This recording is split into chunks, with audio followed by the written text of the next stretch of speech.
Assalamualaikum warahmatullahi wabarakatuh.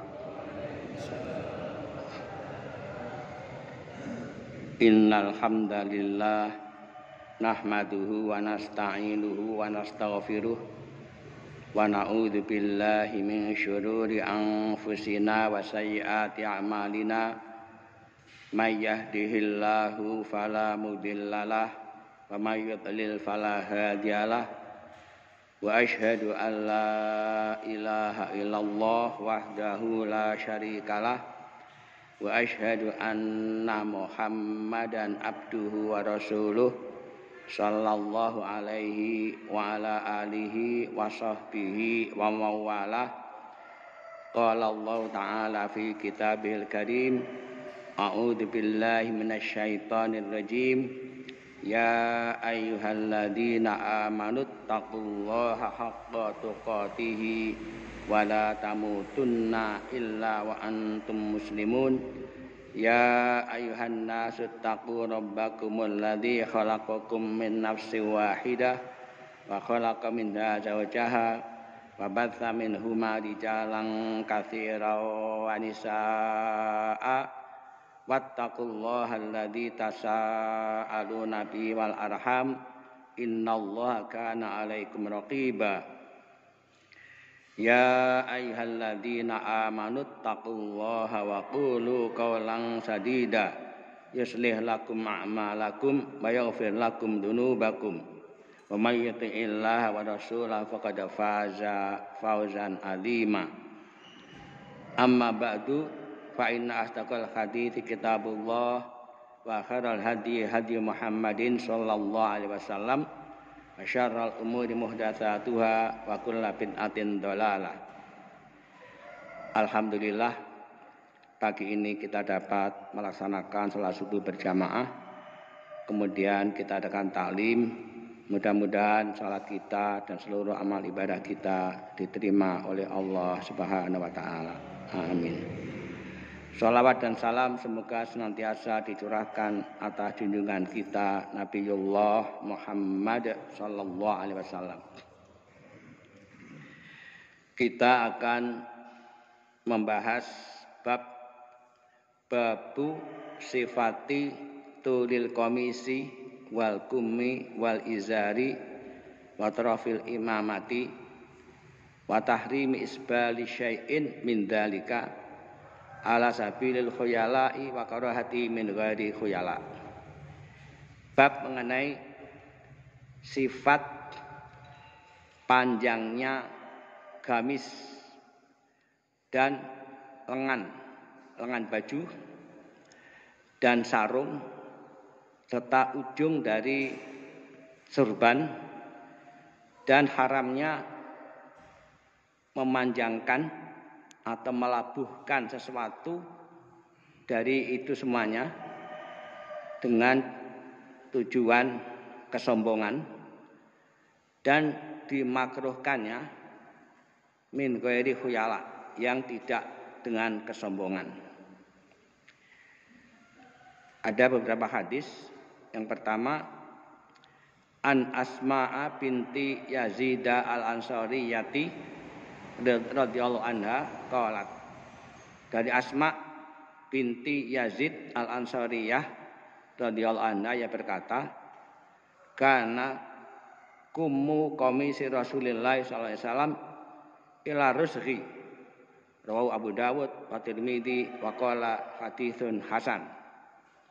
Adalah lengan gamisnya Rasulullah sallallahu alaihi wasallam sampai ke pergelangan tangan. Hadis riwayat Abu Dawud, Tirmidzi, dan hadis, ia mengatakan hadis ini hasan. Hadis kedua, wa Ibnu Umar radhiyallahu anhuma anna Nabiyya sallallahu alaihi wasallam qol, dari Ibnu Umar radhiyallahu anhuma bahwa Nabi sallallahu alaihi wasallam bersabda, man jarra saubahu khuyala'a lam yangdurillahu ilaihi yaumal qiyamah. Barang siapa melabuhkan, maksudnya memanjangkan pakaiannya dengan kesombongan, Allah tidak akan melihatnya dengan rahmah besok pada hari kiamat. Faqala Abu Bakar, ya Rasulullah, inna izari yastarhi illa an ata'ahadahu. Maka berkatalah Abu Bakar, wa Rasulullah, sesungguhnya sarungku turun ke bawah kecuali aku memperhatikannya.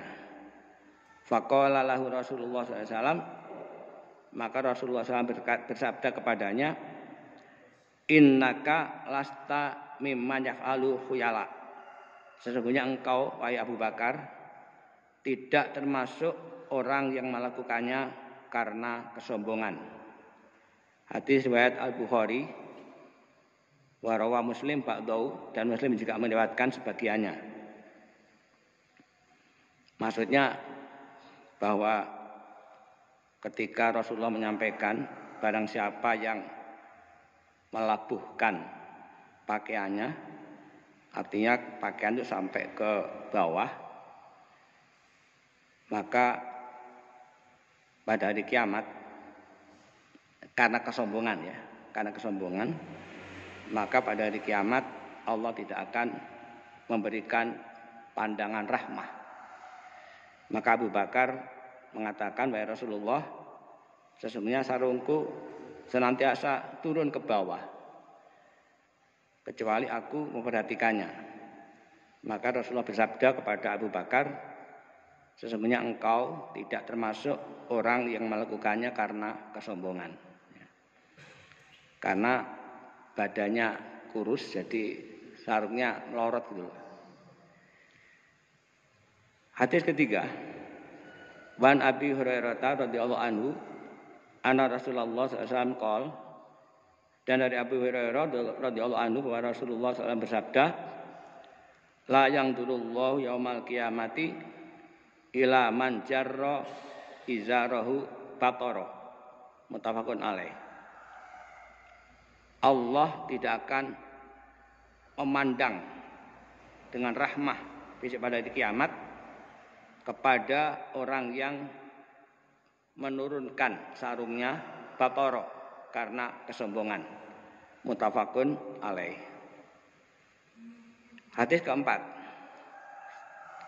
wa anhu anin Nabi sallallahu alaihi wasallam qol, dan juga daripadanya, yaitu dari Abu Hurairah, dari Nabi sallallahu alaihi wasallam, beliau bersabda, ma asfala minal ka'baini minal izari fa finnari, riwayat Bukhari.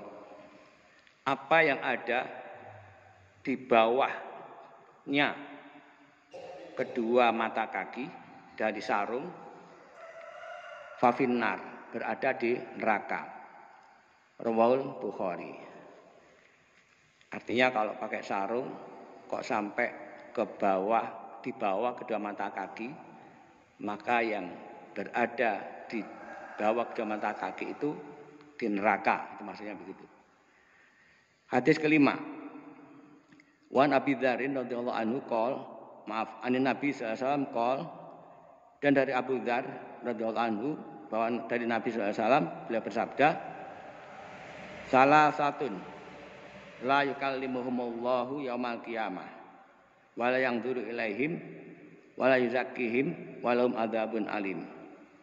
Ada 3 golongan yang Allah tidak akan berbicara dengan mereka pada hari kiamat dan tidak akan melihat kepada mereka dengan pandangan rahmah dan tidak membersihkan mereka dari dosa, dan bagi mereka siksa yang pedih. Qala, beliau bersabda, faqara'aha, maaf, yang berkata ini Abu Dzar mengatakan, faqara'a Rasulullah SAW salasa mirarin. Maka Rasulullah SAW membaca hadis tadi 3 kali.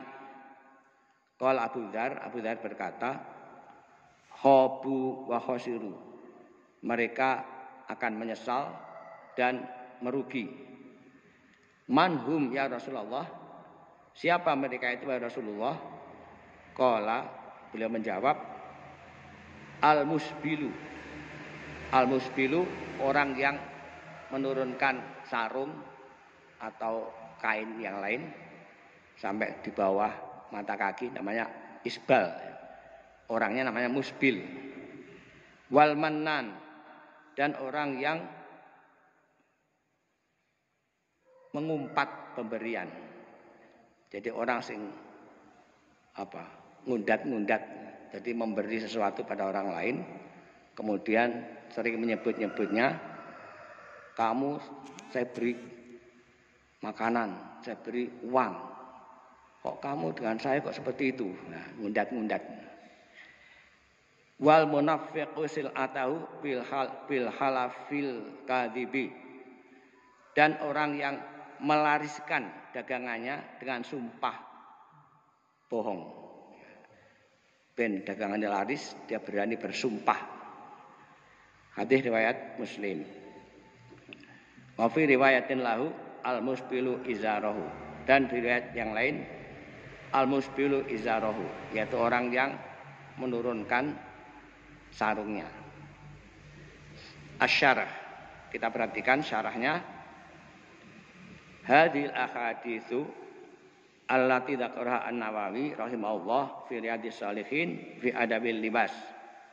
Hadis-hadis ini yang disebut oleh An-Nawawi rahimahullah di kitab Riyadhis Shalihin di bab adab pakaian. Fiha ahaditsu tadullu ala anna ahabba thiyabi ila Rasulullah SAW al-qamis. Di dalamnya ada hadis-hadis yang menunjukkan bahwa pakaian yang paling dicintai oleh Rasulullah adalah gamis, ya, gamis. Wa dzalika anal qamisa astaru minal izar warida. Hal itu karena gamis itu lebih menutup dibanding sarung dan ridak. Ridak itu selendang atau pakaian atas. Wa kanu fi ahdi Rasul sallallahu alaihi wasallam yalbasunal izara waridaa ahyanan. Dan para sahabat pada masa Rasulullah SAW dulu kadang-kadang mereka memakai sarung dan selendang kadang-kadang. Wahyanan yalbasunal qamis, dan kadang-kadang mereka memakai gamis. Wa kana Nabi sallallahu alaihi wasallam yuhibbul qamis, dan Nabi SAW menyukai gamis. Li'annahu astar, karena lebih menutup. Wa li'annahu qit'atun wahidah yalbasu al-insanu marratan wahidah. Karena gamis itu hanya satu potong. Jadi manusia memakai itu sekali saja. Fa ya ashalu min ayal basal izaro awalan tsumma rida tsaniyan. Dan itu lebih mudah daripada memakai sarung yang pertama, kemudian yang kedua baru pakai baju atau pakai selendang. Walakin ma dzalika law kunta fi baladin ya'taduna libasal uzuri wal urdiyati wa labistamit lahum fala haraj. Akan tetapi bersama dengan itu, sekiranya engkau di sebuah negeri yang penduduknya itu biasa memakai sarung dan ridak, selendang atau baju atas, kemudian kalian memakai seperti mereka, fala haraj, maka tidak ada dosa. Al-muhim Allah tukhalifa libasa ahli baladika, ahli baladika. Yang penting kalian tidak menyelisihi pakaian penduduk negeri Anda. Fataqau fi syuhrah. Waqatna Nabi SAW alibasi syuhrah.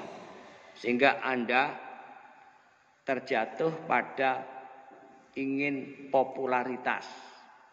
Dan Nabi benar-benar melarang. Nabi SAW melarang pakaian untuk popularitas. Jadi misalkan kita berada di sebuah negeri, ya. Di sana penduduknya tidak ada yang pakai gamis, tidak ada. Biasa sarung sama baju. Nah, kita sebaiknya mengikuti adat mereka.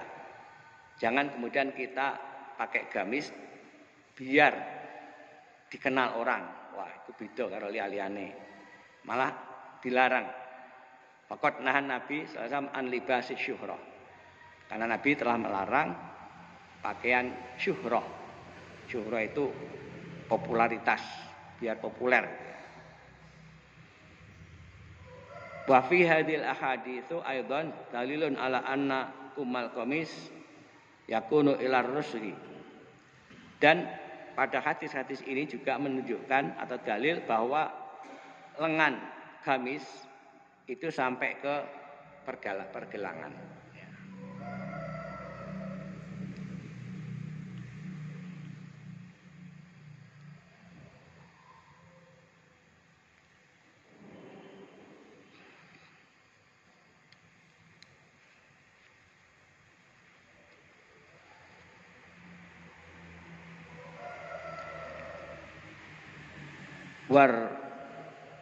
Warusgu wal wasatu bainalku wal kursu. Arusgu itu pergelangan ini. Ini berada di tengah-tengah antara tulang pergelangan yang di bawah jempol dan kursu. Tulang pergelangan yang di bawah jari kelingking, ya, kelingking. Ini namanya ini namanya kursu. Antara keduanya ini namanya pergelangan. Li'annal insana lahu mirfaqun. Karena manusia itu punya yang namanya siku, ya, mirfaq ini siku. Wa al-mafsal alladzi bainal adud wal dhira, yaitu persendian antara lengan atas dan tangan ini. Walau ku'un wa kursu, dan dia punya ku'un tadi ini tulang di bawah jempol, wa kursu tulang di bawah kelingking.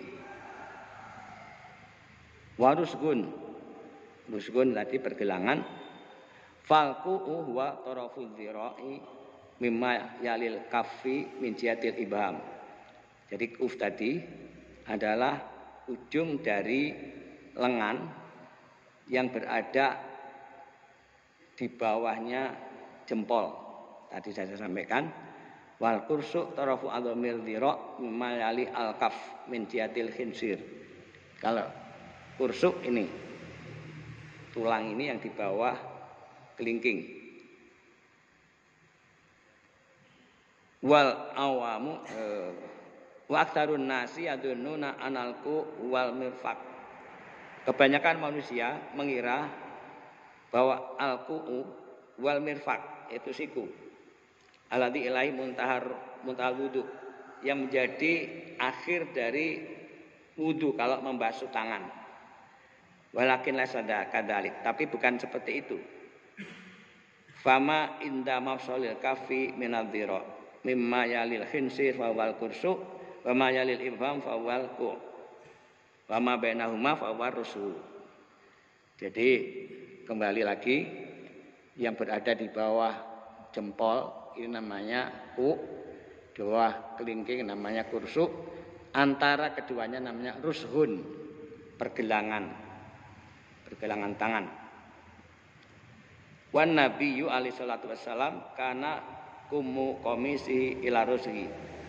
Dan Nabi SAW lengan komisnya itu sampai ke pergelangan. Tsumma dzakara al-mu'allifu hadits Ibnu Umar. Kemudian pengarang menyebut hadis Ibnu Umar. Hadis Abi Hurairah radhiyallahu anhu, yaitu hadis Abu Hurairah radhiyallahu anhuma, ya. Karena Ibnu Umar dan Abu Hurairah fi isbali thiyab, tentang menurunkan pakaian atau isbal. Wa isbalu thiyabi yaqau ala wajhain, dan menurunkan pakaian itu terjadi ala wajhaini, dalam dua keadaan. Al-wajhul awal ayajurra thauba khuyala. Keadaan yang pertama menurunkan pakaian khuyala karena kesombongan. Wal wajhul tsani ayang zila thaubu asfala minal ka'bain min ghairi khuyala. Yang kedua atau sisi yang kedua yaitu menurunkan ayung zila, menurunkan pakaian sampai di bawah kedua mata kaki, tapi tidak karena kesombongan. Jadi ada orang yang menurunkan pakaian sampai di bawah mata kaki, khuyala karena sombong, ada yang bukan karena kesombongan. Amal awal wa walladhi yajuru thawbahu khuyala fa inna nabiyya sallallahu alaihi wasallam dzakara lahu arba'a uqubatin wal iyad billah. Adapun yang pertama yaitu yang menurunkan pakaiannya sampai ke bawah dua mata kaki karena kesombongan, maka Nabi sallallahu alaihi wasallam menyebutkan baginya 4 hukuman. Wal iyad billah, kita berlindung pada Allah. Yang pertama, la yukallimuhullah yaumal qiyamah. Allah tidak akan berbicara kepadanya pada hari kiamat. Wala yanzuru ilaihi, dan tidak memandang kepadanya, yakni nadhara rahmatin, yaitu pandangan rahmah. Wala yuzakihi, dan tidak akan membersihkan dia dari dosa. Walahu adzabun alim, dan yang keempat baginya siksa yang pedih. Arba'u uqubatin, 4 hukuman. Nas'alullah al-afiyah, kita mohon pada Allah keselamatan. Yu'aqibu biya idza jarau khuyala, yang dihukum dengannya bagi orang yang menurunkan pakaiannya karena kesombongan. Artinya kita berlindung kepada Allah dari hal itu, ya. Walamma sami'a Abu Bakrin bi hadzal hadits qol, dan tatkala Abu Bakar mendengar hadis ini, dia berkata, wahai Rasulullah, inna ahada syaqi izari yastarhi alayya illa an atahadahu. Wahai Rasulullah, sesungguhnya kesulitan saya bahwa sarungku ini senantiasa turun atau melorot, kecuali aku memperhatikannya. Yakni fahal yahukku alayya hadzal wa'id, apakah ancaman ini akan menimpa aku, kata Abu Bakar. Faqala sallallahu alaihi wasallam, maka sallallahu alaihi wasallam bersabda, innaka lasta mimman yasna'u hadza khuyala. Sesungguhnya engkau bukan termasuk orang yang melakukan ini karena kesombongan. Fazakahun Nabi sallallahu alaihi wasallam bi annahu la yasna'u hadza khuyala. Maka Nabi sallallahu alaihi wasallam membersihkan Abu Bakar dari ancaman hukuman tadi karena dia tidak melakukannya itu khuyala, karena kesombongan.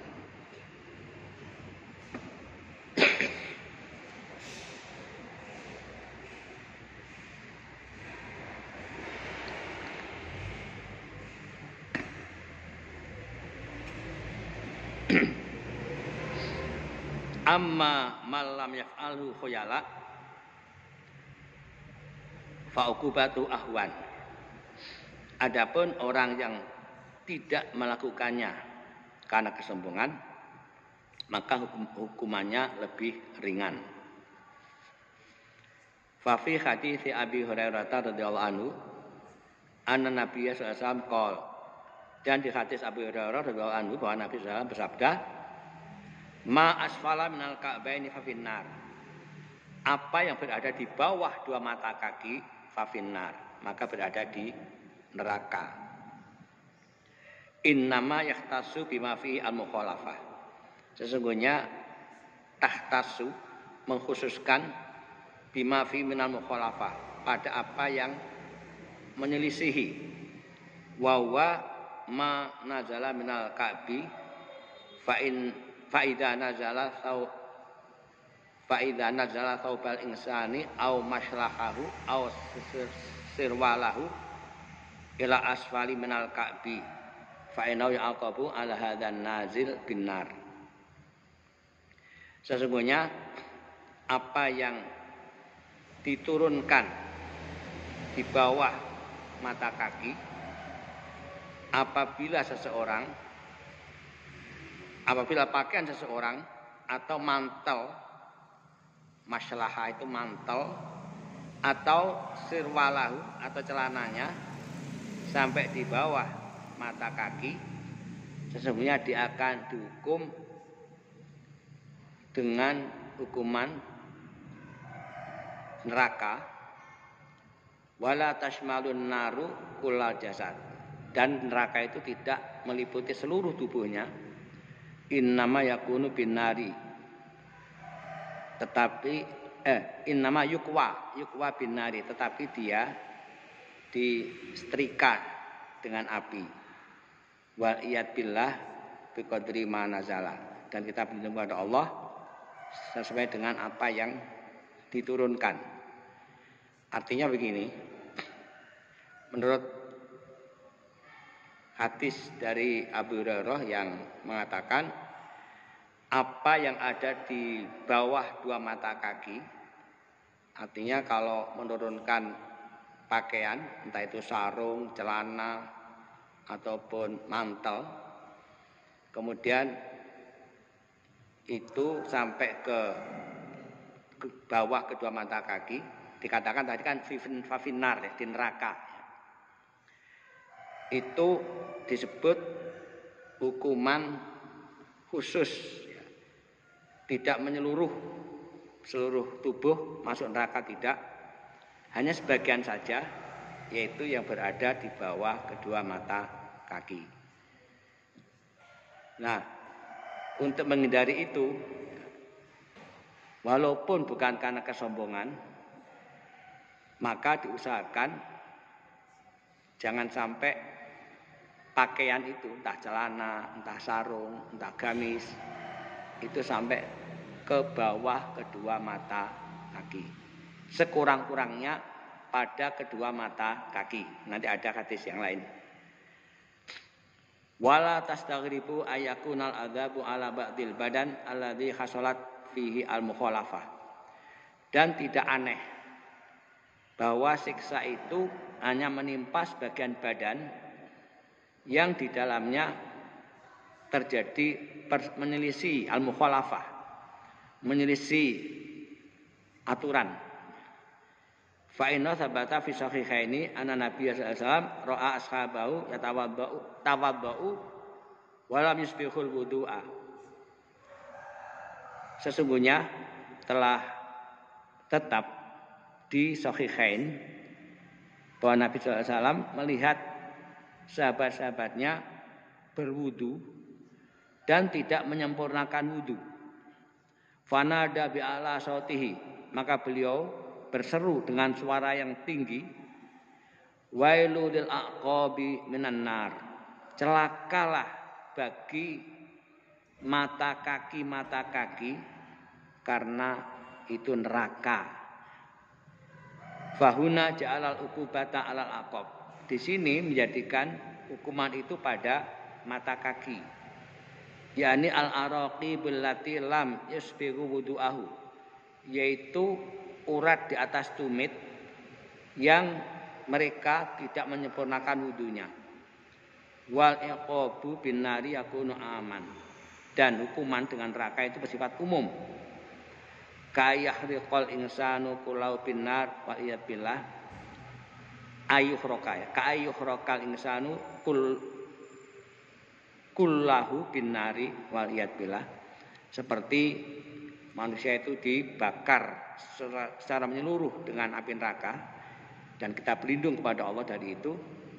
Wa yakun fi ba'dil badan, dan juga bisa terjadi pada sebagian tubuh alladzi khasalat fihi al-mukhalafah, yang menyelisihi hukum atau aturan. Wala ghorobata fi dzalik, dan itu tidak aneh. Jadi ketika para sahabat berwudu, mereka tidak menyempurnakan wudu, ada bagian belakang dari mata kaki ini masih tidak kena air. Maka beliau berteriak keras, celaka bagi mata kaki minan nar, dari api neraka. Artinya yang tidak terkena air tadi ini akan masuk ke dalam api neraka. Berarti kan sebagian saja. Makanya kalau wudu jangan sampai ada yang terlewatkan ya. Jangan sampai ada mata kaki atau bagian belakangnya mata kaki ternyata belum kena air. Itu ancamannya adalah neraka. Nabiyada na'rifu dha'fa qaulin Nawawi rahimahullah tahrimul isbali khuyala wa qara'atu li ghairil khuyala. Dengan ini kita mengetahui kelemahan ucapan An-Nawawi rahimahullah, yaitu tahrimul isbal khuyala wa qara'atu li ghairil khuyala. Mengharamkan isbal, menurunkan pakaian karena kesombongan, dan makruhnya yang tidak karena kesombongan. Wasahih annau haramun ma nazala minal ka'bain sawan akana khuyala am ghairu khuyala.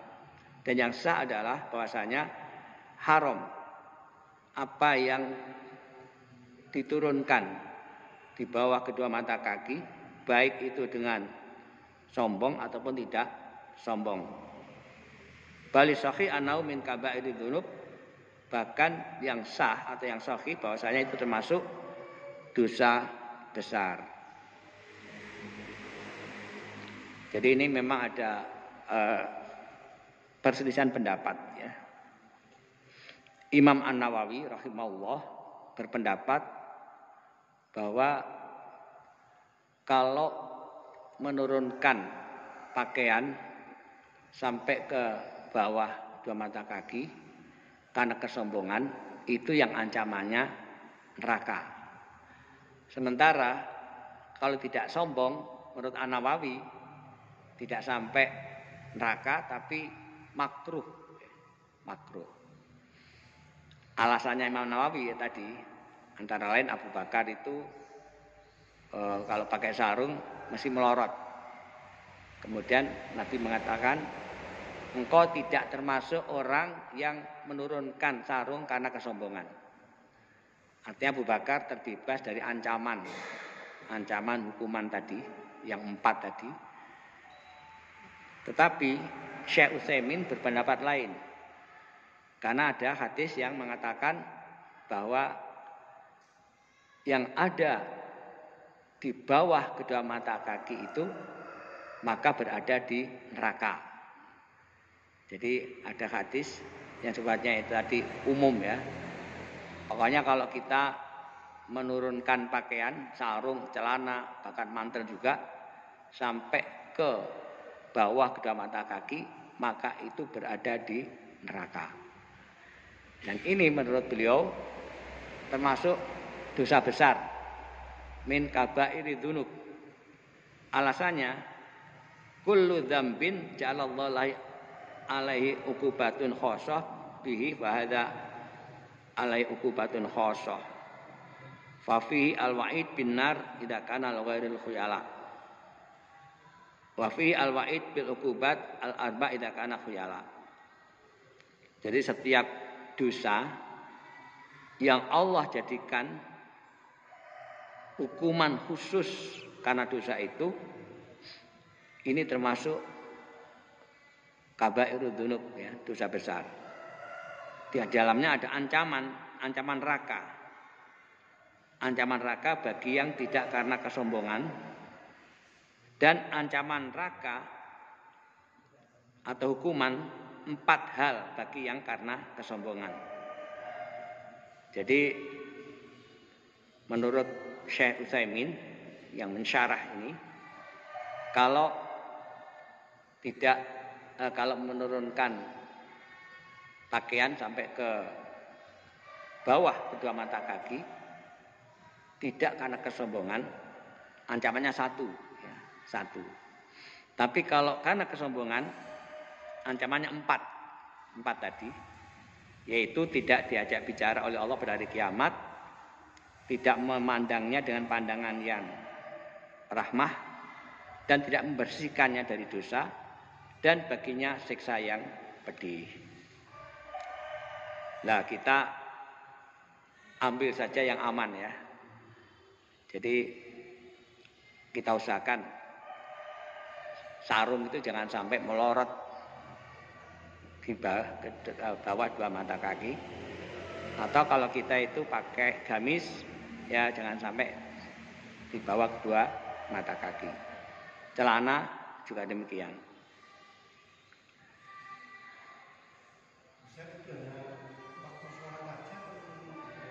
Di sini tidak disebutkan waktu sholat saja, tidak. Iya, tidak disebutkan waktu sholat saja. Wa khatamal mu'allifu bi hadits Abi Dzar anna Nabi sallallahu alaihi wasallam qala, dan pengarang mengakhiri dengan hadis Abu Dzar bahwa Nabi sallallahu alaihi wasallam bersabda, salah satun, ada 3 golongan, la yukallimuhumullah yaumal qiyamah, Allah tidak ngajak bicara pada mereka pada hari kiamat, wala yang turu ilai, dan tidak memandang kepadanya, wala izakim, dan tidak membersihkan mereka, walum adzabun alim, dan bagi mereka siksa yang pedih. Qara'ah salah samarrat, beliau membacanya 3 kali. Wa innama fa'ala nabiyyu sallallahu alaihi wasallam hadza min ajli ayanta bihal insanu, sesungguhnya Nabi melakukan ini agar manusia itu memperhatikan. Li'anna lafdha idza ja'a mujmalan wala syama ma'a tikrar yantabiul insan, sesungguhnya satu lafaz apabila disampaikan secara global dan lebih-lebih diulang-ulang, maka manusia akan memperhatikan. Hatta idza ja'ahu tafsil wal bainu warada ala nafsin mutahawwiqah tatlubul bayan. Demikian pula, atau sehingga apabila dirinci dan dijelaskan, maka jiwa akan tertarik untuk memperhatikannya. Faqala Abu Dzar, maka Abu Dzar berkata, ya Rasulullah, khabu wa khasiru man haula. Wahai Rasulullah, mereka akan menyesal dan akan merugi. Siapa mereka itu? Qala, beliau menjawab, al-musbil. Nah, al-musbilu, orang yang menurunkan pakaian tadi ya. Wal mannan, dan orang yang mengungkit-ungkit pemberian. Wal munafiq atau bil halafil kadzib, dan orang yang melariskan dagangannya dengan sumpah palsu. Al-awwal, yang pertama, al-awalu al-musbil, yakni alladzi yajuru thawbahu khiyala, yaitu orang yang melabuhkan atau menurunkan pakaiannya karena kesombongan. Wasani al-mannan, yaitu orang yang yamunnu bima aqa, mengungkit-ungkit apa yang telah dia berikan. Idza ahsana ila hadin bi syai'in ja'ala yamunnu alaihi, apabila dia berbuat baik kepada seseorang kemudian dia mengungkit-ungkitnya. Fa'altu bika kadza, aku telah melakukan ini kepada kamu. Wa fa'altu bika kadza, aku telah melakukan ini kepada kamu. Wa fa'altu bika kadza, dan aku telah melakukan ini kepada kamu. Jadi memberi atau menolong, kemudian dia ungkit-ungkit. Wal mannu min kaba'iri dzunub, dan mengungkit-ungkit tadi termasuk dosa besar. Li anna alaihi hadzal wa'id, karena ada ancaman ini, wa huwa mubtilul lil ajri, karena akan menghilangkan pahala. Liqauli ta'ala a'udzubillahi minasyaitonir rajim ya ayyuhalladzina amanu la tubtilu shadaqatikum bil manni wal adha. Wahai orang-orang yang beriman, janganlah kalian merusak sedekah-sedekah kalian dengan mengungkit-ungkitnya dan menyakiti perasaan penerima. Maksudnya sedekah bisa hilang pahala gara-gara apa? Gara-gara yang pertama itu bil manni, menyebut-nyebut atau mengungkit-ungkit pemberian yang telah diberikan pada orang lain dan menyakiti perasaan penerima.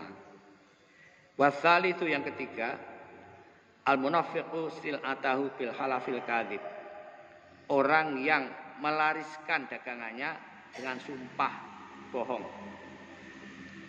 Ya'nil ladzi yahlifu wa huwa kadzibun liyazida tamanus sil'ah.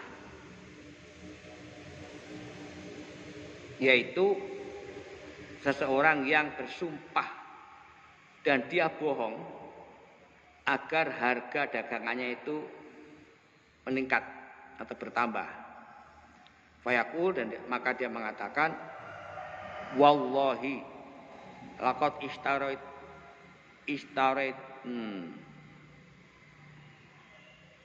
istaraituha bi asyrah. Demi Allah, sungguh aku membelinya itu bi asyrah kan 10. Wa lam yashtariha illa bi thamaniya. Padahal dia tidak membelinya kecuali dengan 8. Jadi disebutkan 10 real atau 10 apa ya? Apa rupiah. Tapi dia bersumpah, aku kulaan iki regane 10.000. Padahal hanya 8.000 dia kulaan. Tapi berani bersumpah. Ini namanya sumpah bohong. Disebut dengan al-munafiqu sil'atahu bil halafil kadzib. Au yaqulu, atau ia mengatakan a'taitu fiha asyrah wa walam yu'ti fiha illa samaniyah. Aku memberikan fiha padanya asyrah 10. Wa walam yu'ti fiha illa samaniyah. Dan dia tidak memberinya kecuali hanya 8. Padahal dia hanya memberi 8, tapi ngomong, saya memberi kamu itu 10. Dan sumpah. Wa yahlifu ala hadza, dan dia bersumpah dengan ini. Fadza mimman yastahiqu hadhil uqubat al-arba'.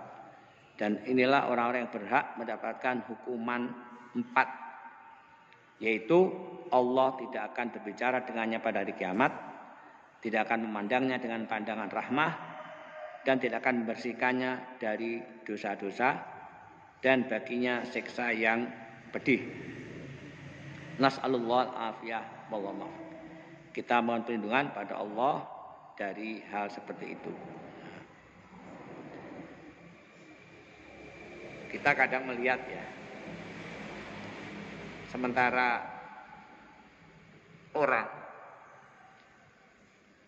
di lembaga-lembaga pendidikan itu mereka masalah pakaian yang isbal tadi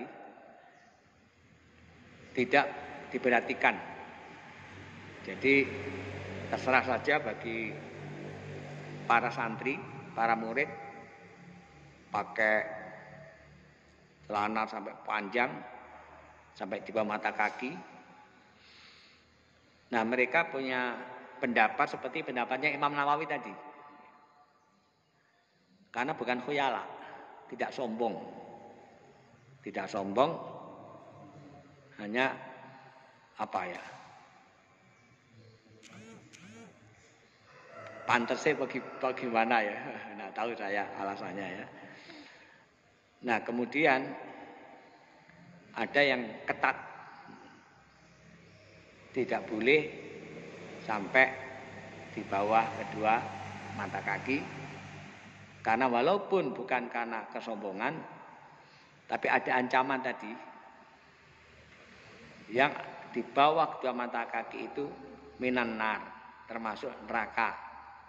Jadi namanya hukuman bagi sebagian jasad.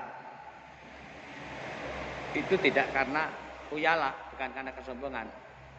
Tapi kalau karena kesombongan, ancamannya kan 4 hal tadi. Hanya saja begini, kita tidak perlu maki-maki mereka, ya, tidak perlu. Karena mereka pun meyakini dengan pendapatnya, dan ada ulama mujtahid yang berpendapat seperti itu.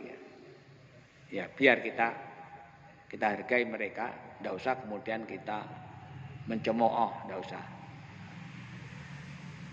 Kalau di ini Persis ya, Ustadz Abdul Qadir Hasan, beliau itu pendapatnya begini.